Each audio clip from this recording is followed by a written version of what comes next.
नहीं, पहले तो कांग्रेस को अपनी खामियों को तलाश करना पड़ेगा और इस मुल्क के अंदर मुल्क के अपोजिशन तो अपोजिशन इन्हीं की पार्टी के लोगों ने कांग्रेस के लीडरान पर नुक्स निकाला। उसके साथ साथ मुल्क से जो आवाज़ उठी तो बैरून मुल्क से भी आवाज़ उठी। खुद ओबामा भी कांग्रेस के लीडर पे क्या टिप्पणी की आप लोगों को मालूम है। रही बात बिहार के असम्बली इंतखाबात में मजलिस इत्तेहादुल मुस्लिमीन को जो कामयाबी मिली है, तो उस कामयाबी को देखते हुए कांग्रेस में एक बौखलाहट है और अगर कुछ नहीं सुधरता है तो मजलिस पे इल्ज़ाम लगाते हैं। आप बताइए कि इससे पहले मध्य प्रदेश के अंदर इलेक्शन हुए, आप बताइए कर्नाटक के अंदर इलेक्शन हुए, असम में हुए, गोवा में हुए, मणिपुर में हुए। वहाँ की अवाम ने, वहाँ की जनता ने सेकुलरिज्म के नाम पर कांग्रेस पार्टी का साथ दिया था बीजेपी को हराने के लिए। तो आप देखिए कि एमपी मध्य प्रदेश के 22 विधायक जीत के आते हैं कांग्रेस पार्टी से, सपोर्ट करते हैं भारतीय जनता पार्टी को। मणिपुर के 13 विधायक आते हैं जीत के कांग्रेस पार्टी से, भारतीय जनता पार्टी को सपोर्ट करते गवर्नमेंट बनाते हैं। गोवा में 7 विधायक जीत के आते हैं, वो सपोर्ट करते हैं भारतीय जनता पार्टी को। कर्नाटका के 16 विधायक जीत के आते हैं कांग्रेस पार्टी से, भारतीय जनता पार्टी को सपोर्ट कर कर वहाँ पर भारतीय जनता पार्टी की गवर्नमेंट बनाते हैं। तो आप बताइए, एमआईएम कहीं पर भी पूरे हिंदुस्तान के अंदर, इंडिया में एमआईएम का कोई एक विधायक या लीडर जिसने भारतीय जनता पार्टी को सपोर्ट किया, ऐसा बताइए, कहीं नजर नहीं आएगा। तो असल में बी टीम तो कांग्रेस पार्टी है। कांग्रेस नाकिस किरदार अदा कर रही है, आज से नहीं बल्कि पिछले 10-20 सालों से। अलहाज बैरिस्टर असदुद्दीन ओवैसी साहब खुलकर कह रहे हैं कि कांग्रेस पार्टी में वो दमखम नहीं रहा कि भारतीय जनता पार्टी का फिरका परस्त पार्टियों का मुकाबला करे। अब आप ही बताइए कि महाराष्ट्र के अंदर कल तक जिसको गाली देते थे लोग शिवसेना के साथ चले गए, हाँ, कल तक जिसको गाली देते थे। तो आज पूरे हिंदुस्तान की सूरत हाल यही है कि कांग्रेस जिनके साथ अलायंस कर कर भी अगर लड़ रही है, तो किसी ने कल डिबेट में सही कहा कि हम तो डूबे हैं सनम, तुम्हें भी ले डूबेंगे। और यही लोग आज आरजेडी के नेता, आरजेडी के लोग खुद खुलकर कह रहे हैं कि बिहार के अंदर अगर हम सत्ता में नहीं आए महागठबंधन, तो उसकी जिम्मेदार कांग्रेस पार्टी है।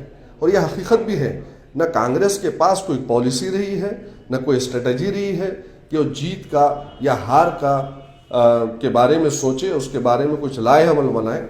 अब इन्हों जहाँ पर हार रहे हैं तो दूसरे दिन पिकनिक मना रहे हैं। तो ये लोग बीजेपी को जिताने के लिए निकले हैं। असल में कांग्रेस पार्टी की हकीकत ये हो चुकी है कि आज भारतीय जनता पार्टी चाहे सेंट्रल में हो कि कई रियासतों के अंदर, आज भारतीय जनता पार्टी की जो सत्ता बन रही है ये कांग्रेस की वजह से बन रही है और कांग्रेस ही इसके जिम्मेदार है। मोदी साहब, आपको नहीं लगता कि इसमें जो है मुसलमान बड़े कन्फ्यूजन का शिकार हो रहे हैं? क्योंकि मुसलमानों को आज भी ये लगता है कि बीजेपी का मुकाबला कांग्रेस ही कर सकती है। इसमें फिर एमआईएम भी वहाँ इलेक्शन लड़ रही, फिर दूसरे लोग भी लड़ रहे, तो ये वोटों का बंटवारा हो रहा बुरी तरीके से।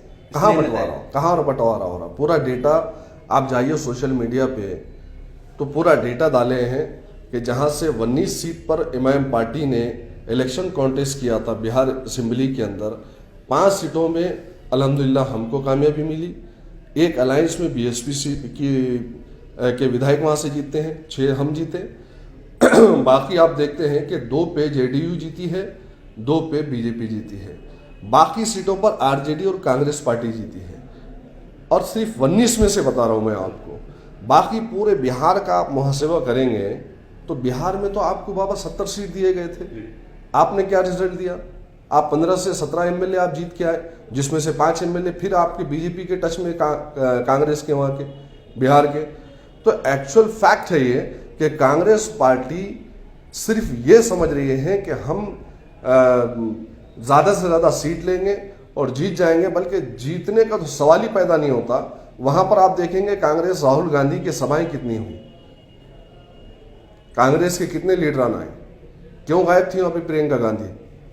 तो बहुत सारे सवाल हैं और इन सवालात का जवाब देने से ये लोग गुरेज करते हैं। तो बस एक ही चीज़ इनको नज़र आती है, बैरिस्टर असदुद्दीन ओवैसी साहब, एमआईएम पार्टी की तरफ से हमें हार हुई। तो ठीक है, आप उत्तर प्रदेश में बाई इलेक्शन कॉन्टेस्ट किए, बाई इलेक्शन में क्या वहाँ पर उत्तर प्रदेश में मजलिस थी? पूरे सीटों पर भारतीय जनता पार्टी की हुकूमत, वहाँ पर भारतीय जनता पार्टी जीतती है। आप बताइए राजस्थान के अंदर, वहाँ पे क्या एमआईएम पार्टी ने बाई इलेक्शन में हिस्सा लिया? मध्य प्रदेश के अंदर पार्टी ने हिस्सा नहीं लिया। बाई इलेक्शन में पूरे के पूरे सीट किसके आए? गुजरात में इलेक्शन हुए, वहां पे किसने हिस्सा लिया? तो असल चीज यही है कि कांग्रेस पार्टी अपनी हार का ये जो भुगतान है, अपनी हार की वजह मजलिस को बताती है, ये सरासर गलत है और अवाम समझ रही है। और ख़ास तौर से दलित मुसलमान इस मुल्क के अंदर जितने वोटर्स हैं ये सब होशियार हो चुके हैं।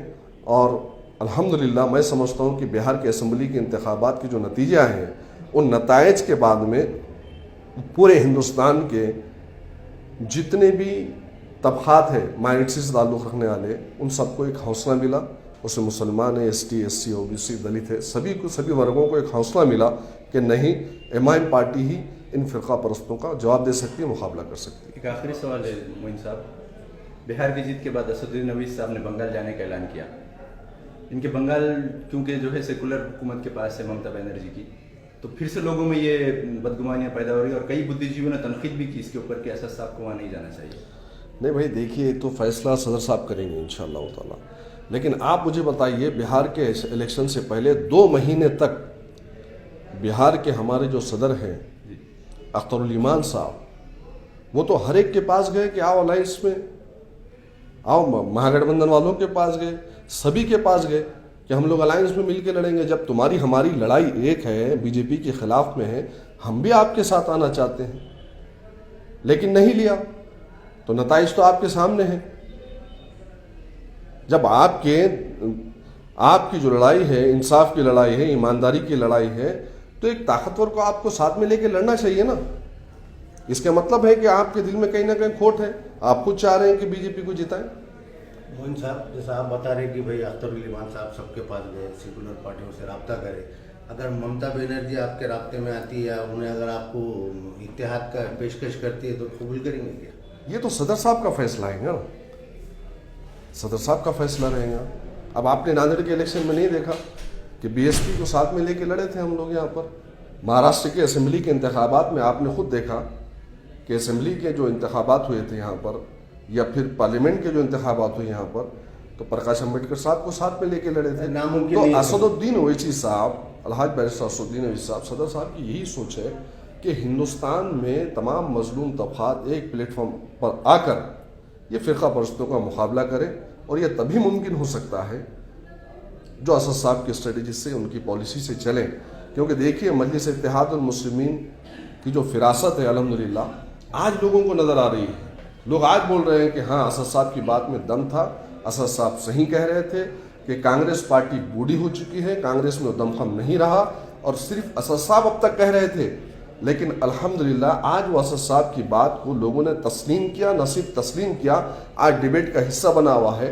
आज RJD के, NCP के, दीगर पार्टीज़ के लोग ये खुलकर कह रहे हैं कि बिहार के अंदर इलेक्शन में अगर महागठबंधन की हार हुई तो उसकी वजह सिर्फ और सिर्फ कांग्रेस पार्टी। लेटेस्ट न्यूज़ के लिए हमारे चैनल को सब्सक्राइब करें और नोटिफिकेशन सबसे पहले पाने के लिए बेल आइकन प्रेस करें।